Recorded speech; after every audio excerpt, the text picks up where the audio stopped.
বন্ধুরা দেখতে পাচ্ছ আমাদের গ্রিল ঘষা কাজ চলছে। আজকে গ্রিলগুলোকে কমপ্লিট দেবে। আমাদের ফার্স্ট কোট রং চাপছে, এটা শুকনো করার পর ডবল কোট রং চাপবে। এই যে আমাদের কন্ট্রাক্টর রাজু কর্মকার।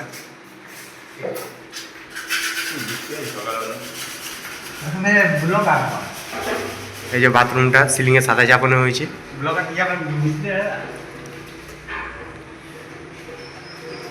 এই যে ফার্স্ট কোট রং চাপাচ্ছে। এটা আমাদের টিমের সিনিয়র মিস্ত্রি মুন্না ভাই। আমাদের এখানে আর একটা মিস্ত্রি আছে, গ্রিলগুলো কমপ্লিট হবে আজকে, ঘষাঘষি কাজ চলছে। মিস্ত্রি একবার তাকাও এদিকে, গ্রিল মিস্ত্রি, এর নাম হচ্ছে মুন্নু।